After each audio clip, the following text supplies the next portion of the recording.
Monsieur le vice-président de l'Assemblée nationale, représentant le président de l'Assemblée nationale, Mesdames et Messieurs les membres du gouvernement,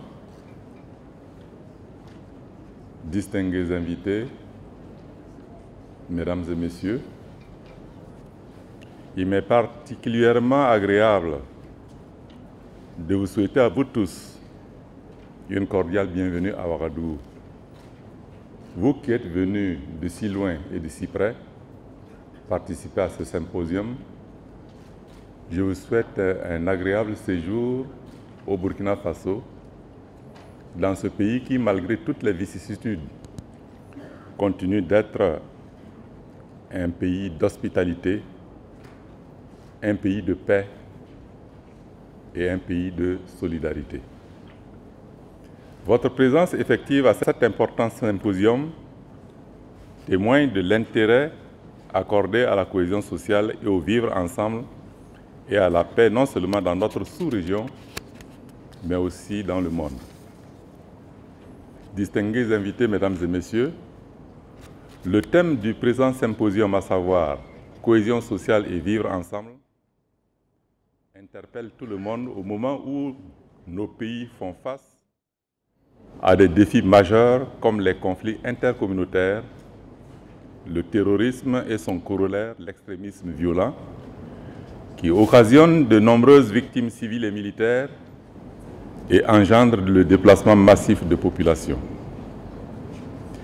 Les conséquences désastreuses de ces violences sont visibles partout où elles sont perpétrées.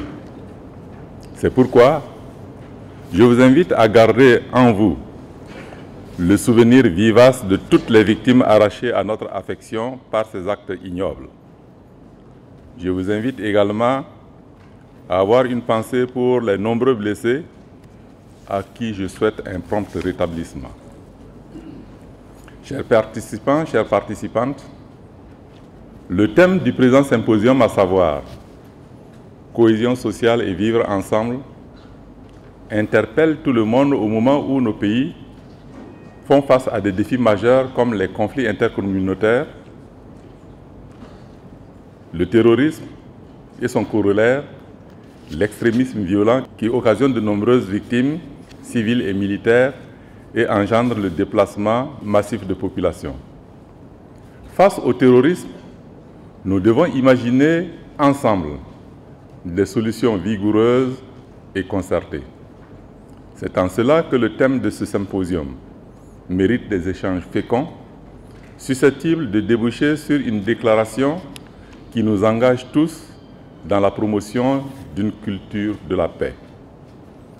À ce titre, chaque nation se doit d'apporter sa pierre à l'édification d'une société où il fait bon vivre. Par conséquent, des réponses globales et durables à la problématique de l'extrémisme violent sont impératives pour vaincre le terrorisme. L'histoire nous enseigne que les communautés humaines qui composent notre espace sous-régional ont toujours vécu en bonne intelligence dans un esprit de solidarité et de fraternité, facteur indispensable à la réussite de l'intégration des peuples. Le 14 septembre dernier, Ouagadougou abritait le sommet extraordinaire de la CEDEAO sur le terrorisme, élargi aux chefs d'État de la République du Tchad et de la République islamique de Mauritanie.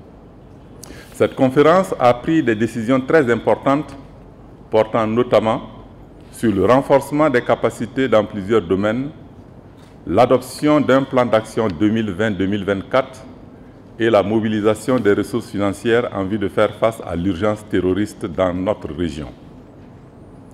Au-delà de l'action militaire, il s'agit de poursuivre et de renforcer le développement en vue de vaincre définitivement le terrorisme. À cet effet, le G5 Sahel a adopté un programme prioritaire pour les zones frontalières fragiles où les actions de résilience et de développement exigent l'implication de tous les acteurs. Par le dialogue, la recherche de la cohésion sociale, les actions et programmes de développement endogènes, nous allons inverser la courbe et la jeunesse est appelée à mettre tout en œuvre, tout son dynamisme, et toute son intelligence au service de l'épanouissement économique et social de nos pays en s'abstenant de prendre des armes contre les populations paisibles. Mesdames et Messieurs les ministres, honorables invités, chers participants, je me réjouis de souligner que le gouvernement du Burkina Faso, sous l'impulsion de son Excellence M. Roch-Marc Christian Kaboré, président du Faso, a entrepris un vaste chantier en faveur des zones touchées par l'extrémisme violent.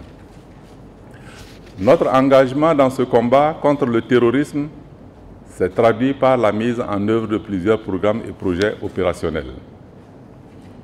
C'est le cas du programme d'urgence pour le Sahel et le programme d'appui au renforcement de la sécurité intérieure du Burkina Faso, qui sont des réponses appropriées aux préoccupations des populations locales. Ces politiques publiques en faveur des populations des zones affectées enregistrent aujourd'hui des résultats satisfaisants.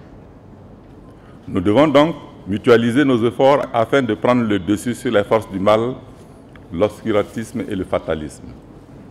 C'est dans cette optique que la présente réunion organisée par le gouvernement du Burkina Faso, avec l'appui de l'ONG Dialogue sans frontières, vise à explorer toutes les pistes susceptibles de faire de la cohésion sociale non seulement un principal vecteur de paix, de tolérance et de vivre ensemble, mais aussi un instrument de confiance mutuelle retrouvée.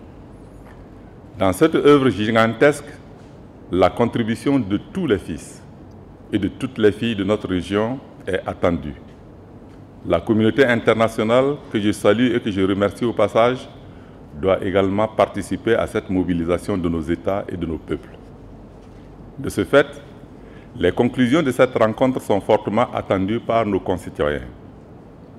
Pour toutes ces raisons, je vous souhaite de féconds échanges et je félicite les initiateurs de cette rencontre et j'adresse ma satisfaction à l'ONG Dialogue sans frontières, présidée par son Excellence Philippe Savadogo, dont la contribution technique sera déterminante au succès de cette rencontre.